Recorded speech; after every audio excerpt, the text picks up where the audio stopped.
உயிர் என்றால் உணர்ச்சிகள் எழும். ஆசை என்றால் என்ன? உயிர் இயங்கினால் உணர்ச்சிகள் எழும். உணர்ச்சிகள் எழுந்தால் தேவைகள் எழும். தேவைகளின் வெளிப்பாடே ஆசை என்ற மன மலர்ச்சியாகும். அவசியமான தேவைகளை கண்டிப்பாக நிறைவேற்றிக் கொள்ள வேண்டும். அதற்கான முயற்சிகளை, செயல்களை நாம் விருப்பத்தோடு செய்யத்தான் வேண்டும். ஆசை அருமீன்கள், ஆசை அருமீன்கள், ஈசனோடு ஆயினும் ஆசை அருமீன்கள், ஆசை படப்பட ஆகி வரும் துன்பங்கள் ஆசை விடவிட ஆனந்தம் ஆமே என்கின்றார் திருமூலர். ஈசனோடு ஆயினும் ஆசை அருமீன்கள் என திருமூலர் குறிப்பிடுகின்றார். ஈசனோடு கைலையில் இருக்கக்கூடிய பெரும் வாய்ப்பு பெற்ற தேவலோகத்தை சார்ந்த சுந்தரர் சுவாமியின் அணுக்க தொண்டராக இருந்து வந்தார். கைலை நந்தவனத்தில் உமையவளின் தோழி பெண்கள் இருவர் பூப்பறித்துக் கொண்டிருந்த காட்சியை கண்டு அவர்களது அழகில் ஒரு கணம் மயங்கி ஆசை கொண்டார். அந்த ஆசையின் காரணமாக கைலையில் வசிக்கும் தகுதியை இழந்து மீண்டும் பூமியில் பிறக்கும்படி நேரிட்டது. சுந்தரர் மீண்டும் மானுடராக பூமியில் பிறந்து, ஆனால் சிவபெருமான் மீது பக்தி மாறாமல் தோழமை பக்தி பூண்டு எண்ணற்ற தேவார பாடல்களை பாடி பின்னர் அந்த இரு பெண்களையும் பூமியில் மணந்து மீண்டும் கைலை சென்று அடைந்ததாக புராணங்கள் கூறுகின்றது. ஈசனோடே வசிக்கக்கூடிய ஒரு தன்மை கிடைத்திருந்தாலும் கூட ஆசை ஏற்பட்டு விட்டது என்றால் பிறவி துன்பம் ஏற்பட்டுவிடும் என்பதை இந்த நிகழ்வின் மூலமாக, திருமூலர் பாடல் மூலமாக நாம் அறிந்து கொள்ளலாம். எத்தனையோ முனிவர்களும் தவசீலர்களும் கூட ஒரு க்ஷண நேர ஆசையினால் தனது தவ வலிமையை இழக்கின்றார்கள். பொதுவாக மண்ணாசை, பெண்ணாசை, பொன்னாசை என 3 வகை ஆசைகளை குறிப்பிடுவர். நமது இதிகாசங்களான ராமாயணம், மகாபாரதத்தை எடுத்துக்கொண்டால், ராமாயணம் பெண்ணாசையால் வந்த காவியம், மகாபாரதம் மண்ணாசையால் வந்த காவியம். பெரும்பாலான துன்பங்களுக்கு இந்த மூவாசைதான் காரணமாக இருக்கும். எனவே இவற்றை அறவே ஒழிக்க வேண்டும் என்பது ஒரு பொதுவான கருத்து. ஆனால் நம் மகர்ஷி அவர்களோ ஆசையை ஒழிக்க முடியாது, ஒழிக்கவும் கூடாது. நம்மில் எழும் ஆசைகளை ஆராய்ந்து துன்பம் தரக்கூடிய முறையற்ற ஆசைகளை தவிர்த்து நமக்கும் சமுதாயத்திற்கும் நன்மையும் நலமும் அளிக்கும் ஆசைகளை நிறைவேற்றி வளமான வாழ்வை வாழலாம் என கூறுகின்றார். ஆசைகளை ஒழுங்குபடுத்த ஆசை சீரமைத்தல் என்ற அற்புதமான வாழ்வியல் நடைமுறை பயிற்சியை நமக்கு அளித்துள்ளார். மண் மீது பெண் துணையால் பொன் கொண்டே வாழ்கின்றோம், மாற்றுவதேன் மூவாசை, மதியுடனே பயன் கொள்வோம் என ஞானக்களஞ்சியம் கவி நமக்கு கூறுகின்றது. ஆசை தடைப்படும் போது அந்த தடையை நீக்க எழும் ஆர்வமே சினமாக எழுச்சி பெறுகின்றது.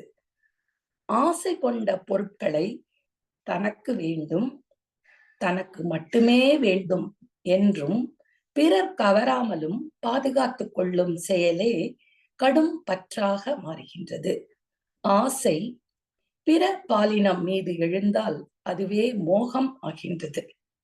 ஆசையானது பொருள், புகழ், அதிகாரம், புலனின்பம் இவற்றில் அழுந்தி அவற்றை கொண்டு பிறரை தாழ்வாகவோ உயர்வாகவோ நினைக்கும் போது, அவர்களை நடத்தும் போது அங்கு உயர்வு தாழ்வு மனப்பான்மை ஏற்படுகின்றது. இருப்பு கட்டிய சினமோ வஞ்சமாக மாறிவிடுகின்றது. ஆக ஆசை என்ற ஒரு வேர் படர்ந்து படர்ந்து கிளைவிட்டு சினம், கடும்பற்று, முறையற்ற பால் கவர்ச்சி, உயர்வு தாழ்வு மனப்பான்மை, வஞ்சம் என விஷ விருட்சமாக வளர்ந்து விடுகின்றது. முளையிலேயே ஆசையை முறைப்படுத்தி சீரமைத்தால் வாழ்க்கை என்ற பூஞ்சோலை நந்தவனமாக மிளிரும். மகரிஷியின் கவி எச்செயலும் மூலமெனும் எண்ணத்தாலாகும், இன்ப துன்ப காரணமும் அதுவே தேர்மோ. இச்சை எனும் தீ எழுந்து எரியும் போது இயங்கும் உடற்கருவிகளால் அறிவை கொண்டு அச்சமர அனுபவித்தே அணைக்கலாகும், அதற்கு ஒரு மாற்றும் இல்லை. அதனால் மேலோர் நச்சு விளை இச்சைகளை விளைவிக்காத நல்லொழுக்க வாழ்க்கை முறை வகுத்துள்ளார்கள். மேலோர் நச்சு விளை இச்சைகளை விளைவிக்காத நல்லொழுக்க வாழ்க்கை முறை வகுத்துள்ளார்கள் என இச்சையின் வலிவு என்ற கவியில் மகரிஷி எடுத்திருக்கின்றார்கள். இச்சை எனும் தீ எழுந்தால் அதை முறையாக நமது உடற்கருவிகள் மூலம் அறிவை கொண்டு அளவு முறை மீறாமல் மாறாமல் அனுபவித்து சரி செய்து கொள்ளலாம். ஒரு திரை இசைப்பாடல். மண்ணின் மீது மனிதனுக்காசை, மனிதன் மீது மண்ணுக்காசை, மண்தான் கடைசியில் ஜெயிக்கிறது, அதை மனந்தான் உணர மறுக்கிறது. ஆம், மண்தான் கடைசியில் ஜெயிக்கிறது, அதை நமது மனம் உணர மறுக்கின்றது. இந்த பூமியை வெல்ல ஆயுதம் எதற்கு?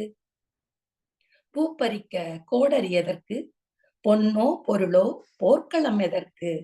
ஆசை துறந்தால் அகிலம் உனக்கு, ஆசை துறந்தால் அகிலம் உனக்கு.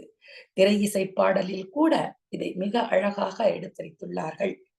ஆசையை முறைப்படுத்தி எதிலும் அளவும் முறையும் மாறாமல் மீறாமல் வாழ மனவளக்கலை என்னும் பொக்கிஷத்தை மகரிஷி உலக மக்களுக்கு அளித்துள்ளார்கள்.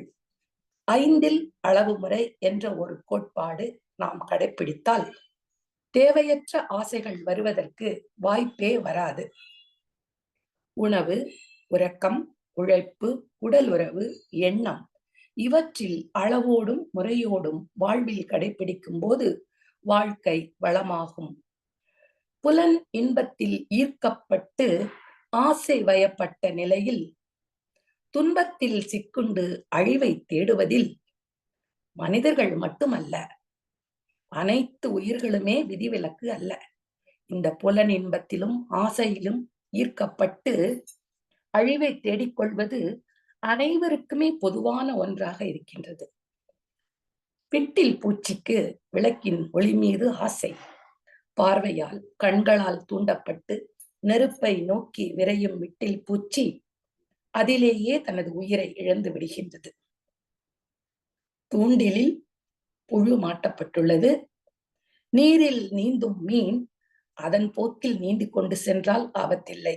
ஆனால் அந்த மீன் அப்படி இருக்குமா?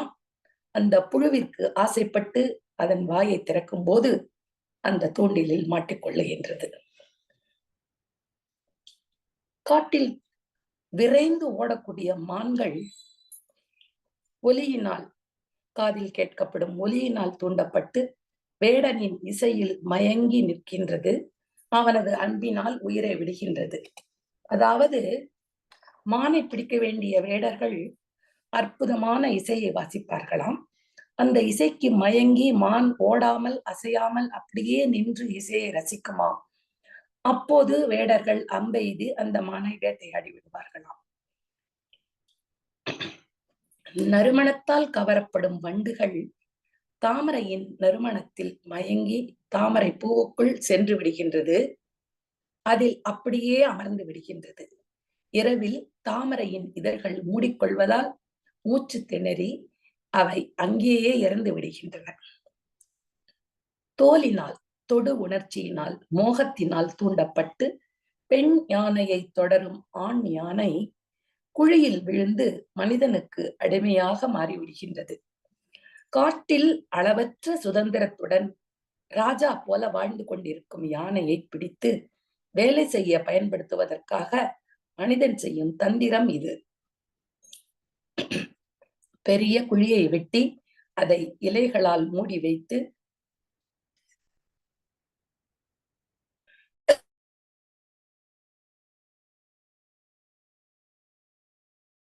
மூடி வைத்து விடுவான். பழக்கப்படுத்திய பெண் யானை குழிக்கு அந்த பக்கம் நிற்கும். பெண் யானையை கண்ட காட்டு யானை, ஆண் யானை குழியை கவனிக்காமல் அதன் அருகில் வந்து குழியில் விழுந்துவிடும். பல நாள் அதனை பட்டினி போட்டு பின்னர் சங்கிலியால் கட்டி வேலைகளுக்கு பழக்கப்படுத்தி மனிதன் அதை அடிமையாக்கி விடுகின்றான். இவ்வாறு ஒவ்வொரு புலன்களாலும் ஒவ்வொரு வகையிலும் கவர்ச்சிகளில் ஈர்க்கப்பட்டு ஆசை வயப்பட்டு எல்லாருக்கும் துன்பம் நேர்கின்றது. பிற உயிரினங்களுக்கு துன்பம் நேர்கின்றது. மனிதனுக்கோ எல்லா புலன்களாலும் துன்பம் துன்பம் துன்பம். கண்கள், காதுகள், நாவு, எதை எடுத்துக்கொண்டாலும் நாம் அளவு முறை கடைபிடிக்கின்றோமா என்பதை நமக்கு நாமே கேட்டுக்கொள்ள வேண்டும். செல்போனை அவசியத்திற்கு பயன்படுத்தினால் பரவாயில்லை. ஆனால் நமது செல்போன் பயன்படுத்தும் நேரம் கூடிக்கொண்டே செல்கின்றது. குழந்தைகள் முதல் பெரியவர்கள் வரை.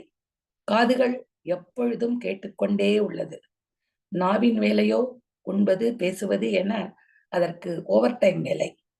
புலன்களை அளவு முறை மீறி மாறி பயன்படுத்தி ஆசையின் கைப்பாவையாக மனிதன் மாறும்போது நிம்மதி எங்கே வரும்? அமைதி எங்கே வரும்? மன அமைதி பெற, மனம் வளம் பெற மனவளக்கலை பயிற்சிகள் மட்டுமே உதவும். உலக வாழ்வில் பொருள் புகழ் செல்வார்க்கு புலனின்பம் என்ற நான்கில் பற்றி ஏற்படுவது இயல்பு. இதை மகர்ஷியும் குறிப்பிட்டுள்ளார். கடமை உணர்வோடும் அளவு முறை அறிந்தும் விழிப்போடு இப்பற்றுகளை நிறைவு செய்து கொள்வது என்பது அவசியமாகும். உயிர்களோடு தொடர்பு கொள்ளும் போது புலன் மயக்கமோ பிணக்கோ இன்றி இணக்கத்தோடு தொடர்பு கொள்ள வேண்டும். பொருட்களோடு தொடர்பு கொள்ளும் போது புலன் மயக்கமின்றி தொடர்பு கொள்ள வேண்டும். அவ்வாறு தொடர்பு கொள்ளும் போது மனம் அனுபவத்தோடு ஒட்டாத துறவு நிலையில் இருக்க வேண்டும். பொருட்களோடும் மக்களோடும் தேவைக்கேற்ப அளவு முறை அறிந்து தொடர்பு கொள்ளும் உறவே துறவாகும். இன்ப துன்ப உணர்வில் சிக்கிக்கொள்ளாத மனநிலைதான் உறவில் துறவு, டிட்டாச்டு அட்டாச்மெண்ட் என மகரிஷி குறிப்பிடுகின்றார். சாதாரண மனிதர்கள், இல்வாழ்வில் இருப்பவர்கள் பின்பற்றுவதற்கு ஏற்ற முறையில் எளிய முறை குண்டலினி யோகத்தை ஆண் பெண் இரு பாலருக்கும் மகரிஷி அளித்துள்ளார். கடுமையான துறவு வாழ்வோ அல்லது தனிமையில் வசிப்பதோ அவசியம் இல்லை. இல்லறத்தில் இருந்து கொண்டே மனதை வளப்படுத்தி அமைதி பெறலாம். உடலை எளிய முறை உடற்பயிற்சி மூலம் இணக்கமாக இயங்கச் செய்யலாம். உயிர் சக்தியை காயகல்ப பயிற்சி மூலம் வளப்படுத்தலாம். மனம் புலன் மயக்கத்தில் சிக்குண்டு பொருட்கவர்ச்சியில் மயங்கி நிற்கின்றது. இதுவே மாயை எனப்படுகின்றது. மயக்க நிலையில் உயிர் அடையும் மனோநிலைகளே அருகுணங்களாக மாறுகின்றது. அந்த 6 தீய குணங்களால் துன்பமே விளைகின்றது. மயக்க நிலையிலிருந்து தெளிவு பெற உயிருக்கு விழிப்பு நிலை பயிற்சி அவசியம் ஆகும். ஆக்கினை தவத்தால் உயிருக்கு விழிப்பு நிலை கிட்டுகின்றது. மனவளக்கலை பயிற்சிக்குள் வரும் அன்பர்களுக்கு படிப்படியாக உடல், மனம், உயிர் இவற்றை வளப்படுத்தி அடுத்து அகத்தாய்வு என்ற பயிற்சி மூலம் தன்னைத்தானே ஆய்வு செய்து தற்சோதனை செய்து தனது குறைகளை சீர்திருத்தும் ஒரு நல்ல வழிகாட்டுதலை பயிற்சிகள் மூலம் மகரிஷி அளித்துள்ளார்கள். அகத்தாய்வு பயிற்சியில் எண்ணம் ஆராய்தல் என்ற முதல் பயிற்சியின் மூலமாக எண்ணம் எழும் காரணம் என்ன, எண்ணத்தின் வகைகள் என்ன, எவ்வாறு தேவையற்ற எண்ணத்தை தவிர்க்க வேண்டும், நேர்மறையான நல்ல எண்ணங்களுக்கு எவ்வாறு வலு சேர்க்க வேண்டும் என பயிற்சி அளிக்கப்படுகின்றது. ஒரு எண்ணம் எழும்போதே அது எந்த வகையை சார்ந்தது, தேவை, பழக்கம், சூழ்நிலை, பிறர் மன தூண்டுதல், கருவமைப்பு, தெய்வீகம் என்ற பிரிவுகளில் இந்த எண்ணம் எந்த வகையில் வருகின்றது, அந்த எண்ணம் செயலானால் விளையும் விளைவு நமக்கும் பிறருக்கும் நன்மை அளிக்கக்கூடியதா என ஆய்ந்து நாம் தற்சோதனை செய்யும் போது ஆசைகள் தானாகவே சீரமைக்கப்பட்டு விடுகின்றது. முதலில் எண்ணம் எழுந்துதான் ஆசை பிறக்கின்றது. முளையிலேயே நாம் தீய எண்ணத்தை வேறறுத்து விட்டால் பின்னர் தீய ஆசை, பேராசை வர வாய்ப்பே இல்லை. அந்த வகையில் எண்ணத்தில் நாம் மிக கவனமாக இருக்க வேண்டும். நல்ல எண்ணங்களுக்கு மட்டுமே நாம் ஊக்கம் கொடுக்க வேண்டும். எண்ணத்தை எண்ணத்தால் ஆராய வேண்டும் என மகரிஷி குறிப்பிடுகின்றார். எண்ணமே ஆராய்ச்சியாகவும் விழிப்பு நிலையாகவும் மாறிவிடும். நன்மையும் தீமையும் எண்ணத்தில் இருக்கின்றன. தீதும் நன்றும் பிறர் தரவாரா. பிரபஞ்ச இயக்கங்கள் அனைத்திலும் எண்ணம் தான் உயர்வானது. எண்ணத்துக்கு அப்பால் எதுவுமே இல்லை. எண்ணத்தின் உயர்வால் தனக்கும் உயர்வு, உலகுக்கும் உயர்வு. எனவே எண்ணத்தை ஆராய்ந்து தனக்கும் உலகுக்கும் உயர்வு கிடைக்க செய்ய இன்று முதல் நாம் சங்கல்பம் செய்து கொள்ள வேண்டும். அடுத்ததாக ஆசை சீரமைத்தல் பயிற்சி மூலம் மனதில் இருக்கும் ஆசைகளை எல்லாம் தொகுத்து பட்டியலிட பயிற்சி முறையை மகரிஷி அளித்துள்ளார்கள். ஒரு பொருளின் மீது ஆசை எழும் போதே அப்பொருள் தேவையா? அந்த பொருளை அடைவதற்கு வாய்ப்பு வசதிகள் உள்ளதா? நிறைவேற்றினால் பின் விளைவு நன்மையா தீமையா என்று சிந்திக்க வேண்டும். தேவையும் வாய்ப்பும் வசதியும் விளைவாக வரக்கூடிய நலனும் ஒத்திருந்தால் அந்த ஆசையை முறையான முயற்சியை கொண்டு நிறைவேற்றிக் கொள்ளலாம். அந்த பொருள் தேவையில்லை எனில் அந்த ஆசையை விட்டுவிட வேண்டும். அல்லது வாய்ப்பும் வசதியும் ஒத்து வராவிட்டாலோ விளைவு தீமை பயக்கும் என்றாலோ அந்த ஆசையை விட்டுவிட வேண்டும். இந்த காரணங்களால் இந்த ஆசையை நிறைவேற்றிக் கொள்ள முடியாது, இது தவறு, எனவே இதனை நீக்கிக் கொள்கின்றேன் என்று பல தடவை நமது மனதிற்குள் சங்கல்பம் செய்து கொண்டு ஆசையை விட்டுவிடலாம். மீண்டும் அந்த ஆசை எழும்போது அந்த சங்கல்பமும் உடனே நமது சிந்தனைக்கு எட்டும். அந்த ஆசையை விட்டு விடுவதற்கான உறுதியை மேலும் அதிகரிக்க செய்யும். பெரும்பாலான ஆசைகள் நமக்கு தேவையில்லாவிடினும் வீண் பெருமைக்காகவும் பிறரிடம் ஒப்பீடு செய்து நமக்கும் தேவை என்று அனாவசியமாக ஆசைப்படுவதாலும் தவறாக நம்மை அடுத்தவர்களிடம் மேம்படுத்திக் கொள்ள வேண்டும் என்ற ஒரு முடிவினாலும் நாம் எடுக்கக்கூடிய பலவித ஆசை தூண்டுதல்கள் தான் பேராசையாக இருக்கின்றது.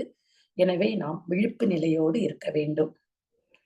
மதிக்கப்பட வேண்டிய ஆசைகள் என்பது நம்மில் எழுகின்ற ஆசைகள் நம் வாழ்வில் முன்னேற்றத்தை ஏற்படுத்துமானால், நம் அறிவினை மேம்படச் செய்வதாக இருந்தால், சமுதாயத்திற்கு நன்மை அளிப்பதாக இருந்தால் அத்தகு ஆசைகளே மதிக்கப்பட வேண்டிய ஆசைகள். அத்தகு ஆசைகளை நிறைவு செய்ய நாம் முழு முயற்சி எடுக்க வேண்டும். ஊக்கத்துடன் தளராது நடைமுறைப்படுத்த வேண்டும். நமது அன்றாட வாழ்க்கைக்கு, ஆன்மீக நடைமுறைக்கு நமக்கு நாமே ஒப்பீடு செய்து நம்மை உயர்த்தி கொள்ள முயற்சி செய்ய வேண்டும். மதிக்கப்பட வேண்டிய ஆசைகளை மதித்து அதற்காக உழைத்து முன்னேறி வெற்றி கண்ட மனிதருக்கு உதாரணமாக நமது முன்னாள் குடியரசுத் தலைவர் APJ அப்துல் கலாம் ஐயா அவர்களை குறிப்பிடலாம். தென் தமிழகத்தில் கடைக்கோடியில் ராமேஸ்வரத்தில் ஒரு ஏழ்மையான குடும்பத்தில் பிறந்த ஐயா அவர்கள் அவரது தனிவாத ஆசையினால் மிகச்சிறந்த விஞ்ஞானியாகவும் பொறியியலாளராகவும் ஏன் நமது குடியரசுத் தலைவராகவும் ஆனார்.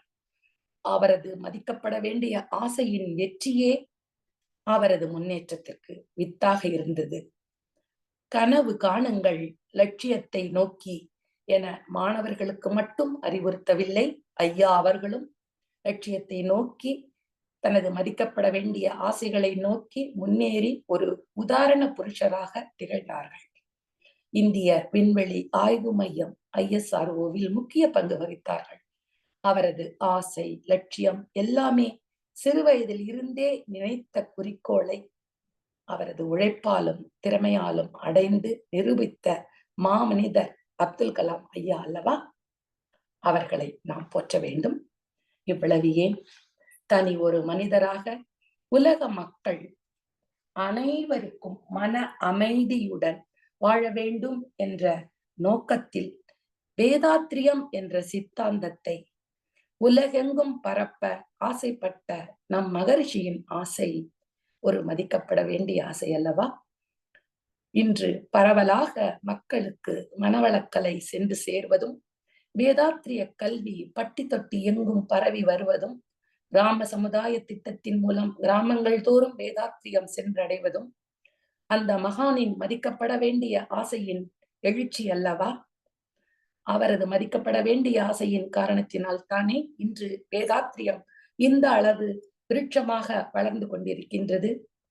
நல்ல லட்சியங்களை நோக்கி வெற்றி அடைய முயல்வது அவசியம், மதிக்கப்பட வேண்டிய ஒன்றுதான். வேண்டியது கிடைக்கும் வரை முயற்சி முயற்சி முயற்சி. அது அருகில் இருந்தால் அதிர்ஷ்டம், தூரத்தில் இருந்தால் நம்பிக்கை, கிடைக்காமல் போனால் அனுபவம். எனவே எதையும் ஏற்றுக்கொள்ள வேண்டியதுதான். ஒரு சின்ன உதாரணம் நம் அனைவருக்கும் தெரிந்ததுதான். ஒரு ஆசிரியர் மாணவர்களுக்கு ஒரு மிகப்பெரிய கண்ணாடி குடுவையையும் ஒரு மூட்டையும் கொண்டு வந்தார். அந்த கண்ணாடி குடுவையில் முதலில் பெரிய பெரிய கூழாங்கற்களை நிரப்பினார். குடுவை நிரம்பிவிட்டதா என கேட்டார். ஆம் என்றனர். ஆனால் அந்த குடுவையை ஒரு குலுக்கு குலுக்கிவிட்டு மீண்டும் சிறிய கூழாங்கற்களை போட்டார். அந்த பெரிய கற்களின் இடைவெளியில் சிறிய கற்கள் சேர்ந்து நிரம்பிக் கொண்டன. இப்பொழுது குடுவை நிரம்பி விட்டதா என்று கேட்டார். மாணவர்கள் ஆம் என்றனர். இதை மீண்டும் ஒரு குலுக்கு குலுக்கிவிட்டு மணல் துகள்களை அதில் போட்டார். அந்த இடைவெளியில் மணல் துகளும் நிரம்பிவிட்டது. முதலில் குடுவை, கண்ணாடி குடுவை மிகப்பெரிய கூழாங்கற்களால் நிரம்பி இருந்ததாக நினைத்ததில் சிறிய கூழாங்கற்களுக்கும் இடம் இருந்தது, மணல் துகளுக்கும் இடம் இருந்தது. வாழ்வில் அதே போல நமது நோக்கங்கள் முதலில் மிக பெரிய லட்சியங்களுக்கு முன்னதாக உரிமை தர வேண்டும்.